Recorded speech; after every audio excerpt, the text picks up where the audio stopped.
So at the time, my mom was seeing this doctor, and he was like, so she's describing to my mom what I'm going through. He's like, you gotta get in the hospital now. And I just said, just shut up and let me enjoy this pain. I don't want anything to numb it. I don't want anything right now. Because what I had done was I just, in my mind, and people will take this wrong and take it as wrong as you want to, I don't really care. I had just climbed a mental wall that was amazing. And I didn't want anybody to take that pain away from me at that point, because that was all confirmation. I never wanted to feel it again. But what it did was it showed me what is possible. And that's what set the new stage for me. That's when I realized, oh man, I've really been underachieving my entire life. I'm not saying that you have to go to that place. That place is a dangerous, dangerous place that you don't want to go there. But it taught me what is possible. So from that 19-hour lesson, but the biggest lesson I had in my life, it taught me like, okay, I got it, check. As you get bigger, as you get more successful, you open the door for people to critique everything you do. And most of the people who are critiquing you usually aren't where you are. And all their critiquing comes from people who are really at a low level of life, which is sad. But what we do, people who are on the upper level, hearing the haters at the lower level, like I said, you'll never meet a hater doing better than you. True statement. I started having fun with it. So I'll go through the comments while most people don't go through comments. I go through them, intentionally look for the bad ones. And while I'll block and delete you because the people on my page don't need that negative energy, I'll block and delete you, but I take a snapshot on my phone and I put it in the archive. So what happens is there's days where I'm like, you know what? I really don't want to do this today. And I'm like, oh, hang on. So I started making these mixtapes with all of these hate messages about people talking shit. And it became such a source of fuel that it was amazing, because I know why you hate me. You hate me because you're probably in the bed right now. You're probably an underachiever. You're probably somebody who doesn't want to do anything with your life. So I make you question everything about yourself. So I'm going to continue making you question yourself by coming out here and being even more successful. So I listen to that while I run. I sometimes play it in the house, and it sometimes gets on Jennifer's nerves because I'm sitting and listening to somebody talk mad shit on a loop about me. And she's like, why do you do this shit? It's half comical and it's half inspiring. I'm actually inspired by it. I'm not happy. The biggest thing is they say, look at his eyes. Look at his eyes, man. Have you seen his eyes? It looks like he has demons in his eyes. He looks so unhappy. The biggest thing is I'm not happy. I'm not fulfilled. You know, they're so missing the point, man. He's a very focused, driven human being who found a buried treasure within himself. Not many people's found it. So the journey I'm on is very different than most people, which is why I don't judge people. I'll say that many times. I don't judge people. I'm judged a lot by how I look. My eyes, my not smiling all the time, not laughing, not joking. Right now, it's easy to be happy. It's easy to smile. Those are the good times. The good times.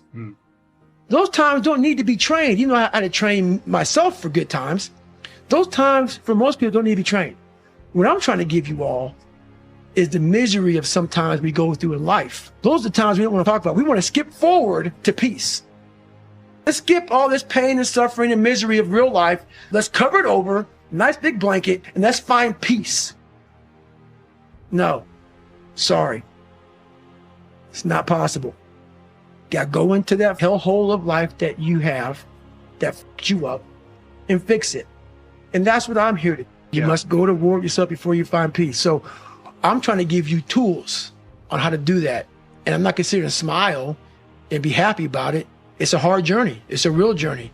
It's a journey that's going to take you way outside of being comfortable. You'll be very, very uncomfortable. So basically, I start running and I get to about mile 40, mile 50, and I'm feeling pretty good. I get to mile 70 and it was the worst pain of my life. I sat down in this blue lawn chair at mile 70 and the Ritz crackers after mile 20 became Ritz cracker balls because I wasn't hydrating correctly. I didn't know what to do. I was drinking Mileplex for my nutrition because I couldn't eat these Ritz crackers, had very minimal water, if any at all, and I was just dying.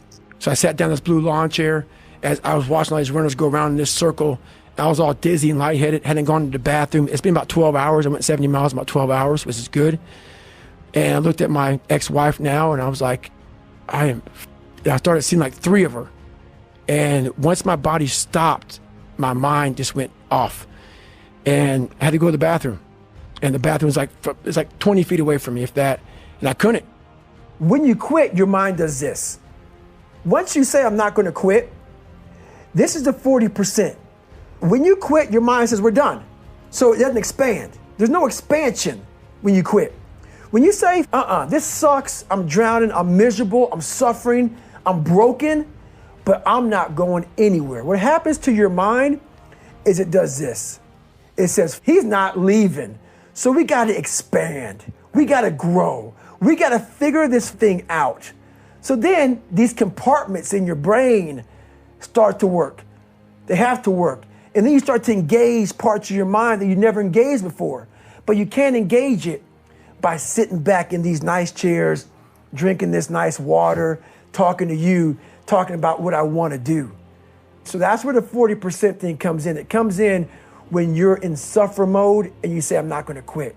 You're forcing your brain now to operate on a level it's not used to, but then it becomes used to it. In times of need, even the hardest person forgets how badass they are. So I've been through a lot in my life. When you're going through a hard time right now, you forget all the hard time you endured. So the cookie jar is a reminder that, oh, I can get through this hard time right now, but you got to take a second or two to reach into the mental cookie jar. You got to open up and say, okay, man, I was in 3 hell weeks and I got through 2 of them. You know, I was in Ranger School. I saw these beatings. My mom's soon-to-be husband got murdered. All these things I endured alone. I had to remind myself of the strength and the power that I have, that it's in me. It's just a reminder of how badass you are in hard times, because, you know, we just forget that bad time consumes our mind. I see where I'm at today, but I know where I come from. I'm amazed at what a human being can actually do. So when I start talking to myself in the third person, it's strictly because I know that I literally made this human being out of a whole bunch of scraps. You know, I wasn't a mechanic. I wasn't a carpenter. So I didn't know how to do any of this. You know, I wasn't trained in how to build a human being from nothing. You know, like my mom didn't train me. My dad didn't train me. Life didn't train me. Well, life did train me, correction. And I started putting this scrap metal together. I'm like, I wonder what's going to happen. We want to be the best amongst the average people. People wonder, how do you stay hungry all the time? Because after I accomplish something, I don't sit back like a lot of guys who graduate buds, graduate this, graduate that. They get comfortable. They wonder why I'm getting weak, man. I don't know, I lost my edge. What's going on? Because once you hit the top of the mountain, guess what happened? I'm good. I'm good. So you wonder why you're falling down now. Because once you reach the top of the mountain, you got to build another one. That's mediocrity. There's a lot of people in mediocrity who have a nice resume, but they're one-timers, man. They hit a one-time deal. They busted it open, got a lot of money, but they're good. You're mediocre now. These people go to the gym, they get big, they get jacked, they can run fast, but the only thing they're doing is they're coding over the mind. All you're doing is building a bigger, stronger quitter. Your mind hasn't gotten any stronger. So the second adversity comes, like, my God, I'm so fit. What's wrong? Your mind is still soft. Life beat me up bad. I was knocked out in the 12th round of a 15-round heavyweight bout. I was knocked out. I'm training my mind and my body and my spirit so it's all one, so I can handle what life is going to throw at me. Because the life I've lived, it throws a whole bunch at you. And if you're not physically and mentally prepared for that, you're just going to crumble and you're good for nobody. In times of suffering, what we do is we forget how hard we really are. Because that's what suffering is. Suffering is a test. That's all it is. Suffering is the true test of life. is now where I'm at today. And that is, when you finally get to that point, for me, it's forever lasting peace. Greatness isn't running 200 miles at a time or doing 4,000 pull-ups or being a SEAL. Greatness is whatever the hell you dreamed of in your own mind. You got to first see it. You got to first create this vision in your mind. And then that's when I come into play. Once you create this vision in your mind, it's how am I going to get there now? We are all great. No matter if you think you're dumb, no matter if you think you're fat, no matter if you are fat, no matter if you've been bullied, or no matter if you just got back from Iraq or Afghanistan and you have no legs or your arms or whatever, man, we all have greatness. You got to find the courage.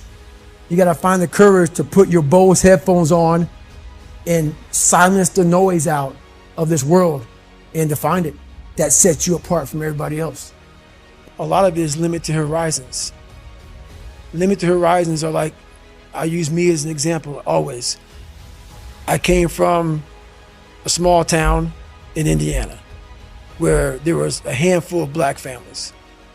And a lot of people in that town, when you come from a town of 8,000 people, it's like we had a local plant, Great Dane. And you're like, you know what? I want to work at Great Dane and get a house next to my mom. That's what you know. So many of us come from these small places in our mind that we're not willing to think outside of only what we've seen.